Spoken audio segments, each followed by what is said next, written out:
ॐ अज्ञानतिमिरान्धस्य ज्ञानाञ्जनशलाकया चक्षुरुन्मीलितं येन तस्मै श्रीगुरवे नमः। श्रीचैतन्यमनोभीष्टं स्थापितं येन भूतले स्वयं रूप कदा मह्यं ददाति स्वपदान्तिकम्। आज আমরা পাঠ করব শ্রীমদ্ ভাগবত গীতা।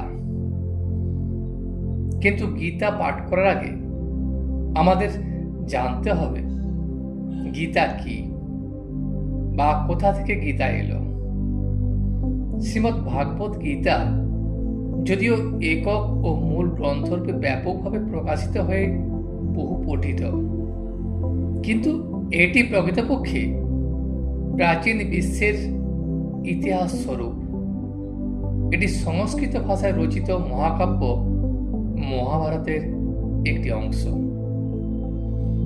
মহাভারতে উল্লিখিত ঘটনাবলী বর্তমান কলিযুগ পর্যন্ত প্রসারিত।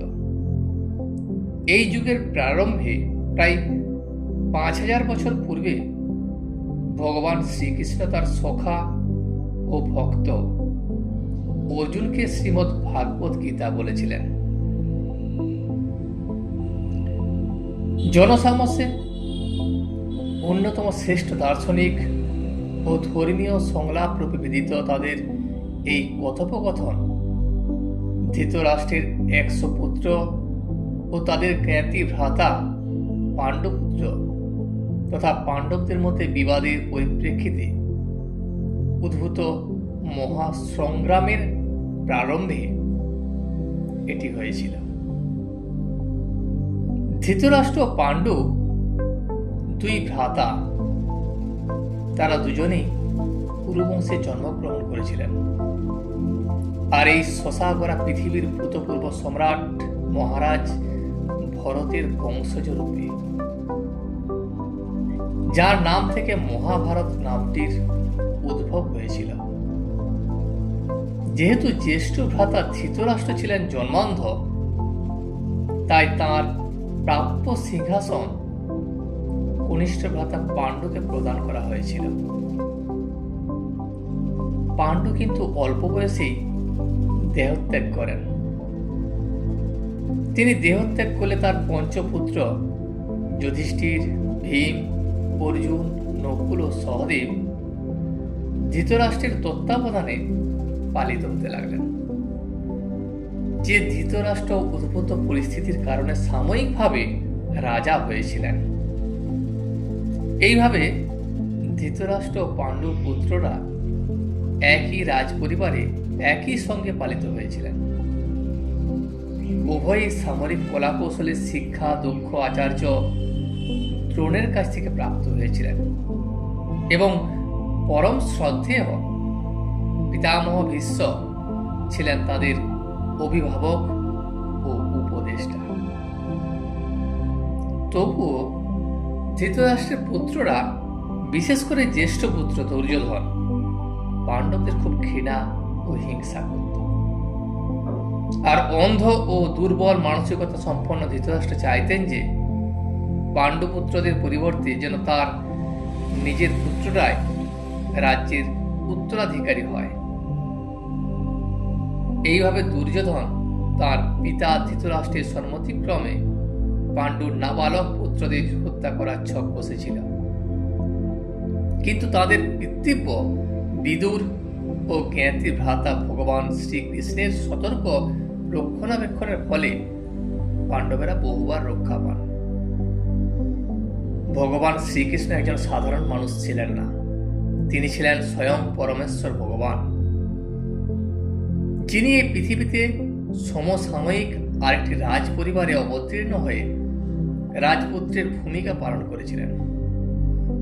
এই ভূমিকায় তিনি আবার পাণ্ডু পত্নী ও পাণ্ডবদের মাতা কুন্তী দেবী ও পিতার ভ্রাতুষ্পুত্রও ছিলেন। সুতরাং স্বজন ও ধর্মরক্ষক উভয় রূপেই তিনি ধার্মিক পাণ্ডুপুত্রদের অনুগ্রহ ও রক্ষা করেছিলেন।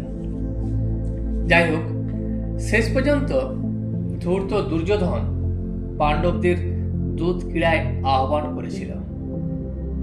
দুর্ভাগ্যজনক সেই প্রতিযোগিতার আবহে দুর্যোধন ও তার ভ্রাতারা পাণ্ডবদের সাধ্বী ও নিষ্ঠাবতী পত্নী দ্রৌপদীকে পরায়ত্ত করে।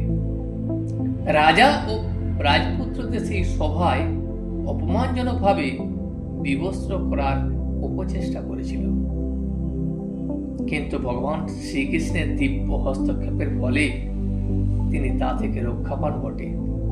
কিন্তু জালিয়াতি ও ছলনাপূর্ণ সেই দূত ক্রীড়ায় পাণ্ডবদের রাজ্য আত্মসাৎ করা হয় এবং তাদের বলপূর্বক 13 বছরের জন্য নির্বাসন দেওয়া হয়। নির্বাসন থেকে ফিরে আসার পর পাণ্ডবেরা দুর্যোধনের কাছে ন্যায় সম্মতভাবে তাদের রাজ্য ফিরিয়ে দেওয়ার জন্য অনুরোধ করলে সে সরাসরি সেই প্রস্তাব প্রত্যাখ্যান করে। আর রাজপুত্ররূপে জনপ্রশাসনে তাদের দায়বদ্ধতার কথা বিবেচনা করে তারা তাদের দাবি মাত্র 5টি গ্রামে সীমাবদ্ধপূর্বক পুনরায় অনুরোধ করলে দুর্যোধন উদ্ধতভাবে বলে যে সে তাদের সুচাগ্র পরিমাণ জমিও তাদের দেবে না। এই ঘটনার মধ্যে পাণ্ডবরা এতদিন একান্ত সহনশীলতা ও ক্ষমাশীলতার মাধ্যমে ধৈর্য ধারণ করেছিলেন, কিন্তু এখন যুদ্ধ প্রায় অবশ্যম্ভাবী হয়ে উঠল।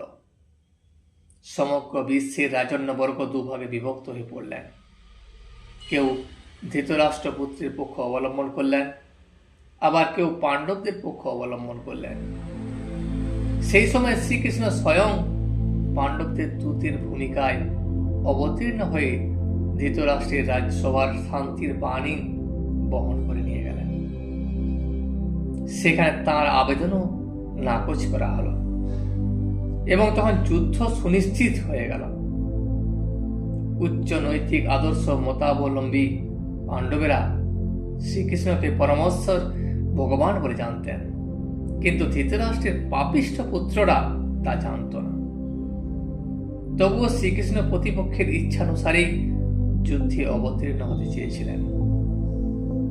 ভগবান রূপে তিনি স্বয়ং যুদ্ধ করতে চাননি, কিন্তু যে কেউ চাইলে শ্রীকৃষ্ণের নিজের সৈন্যবাহিনী পেতে পারেন এবং অপরপক্ষ কেবল শ্রীকৃষ্ণকে পেতে পারেন তার পরামর্শদাতা ও সহায়ক রূপে। দক্ষ কূটনীতিক দুর্যোধন শ্রীকৃষ্ণের সৈন্যবাহিনী পেতেই মরিয়াছিল, আর পাণ্ডবেরাও স্বয়ং শ্রীকৃষ্ণকে পেতে একইভাবে ব্যগ্র ছিলেন। এইভাবে শ্রীকৃষ্ণ অসাধারণ ধনুর্ধর অর্জুনের রথের সারথি রূপে তাঁর রথ চালনা করার দায়িত্বভার গ্রহণ করেছিলেন। এটি আমাদের এই জায়গায় নিয়ে যায় যেখানে শ্রীমদ্ ভাগবত গীতার সূচনা হয়েছিল। বিবদমান দুই পক্ষের পরস্পরের বিরুদ্ধে যুদ্ধে উদ্যত সৈন্যসজ্জা, আর ধৃতরাষ্ট্র তার সচিব সঞ্জয়ের কাছে উৎকণ্ঠার সঙ্গে জানতে চাইলেন তারা কি করল। স্বয়ং শ্রীকৃষ্ণ শ্রীমদ্ ভাগবত গীতার বক্তা এবং তার অন্তিম লক্ষ্য, তাই শ্রীমদ্ ভাগবত গীতা যথাযথভাবে এই মহান শাস্ত্রটিকে প্রকৃত অর্থে উপস্থাপিত করা হয়েছে। আপনাদের ভিডিওটি ভালো লাগলে শেয়ার করে তা বহু মানুষের কাছে পৌঁছে দিন, যাতে বহু ভক্তের মধ্যে এই গীতার বাণীগুলি প্রচারিত হয় এবং পরের পর্বগুলি শোনার জন্য ভিডিওটিকে সাবস্ক্রাইব করুন, যাতে সবার আগে ভিডিওটি আপনার কাছে পৌঁছে যায়। এবং আমার যদি কিছু ভুল ত্রুটি থাকে তাহলে কমেন্টটাতে জানাবেন। আমাকে মোটিভেশনের জন্য একটি লাইক দিতে ভুলবেন না। জয় শ্রীকৃষ্ণ, জয় শ্রীকৃষ্ণ, জয় শ্রীকৃষ্ণ।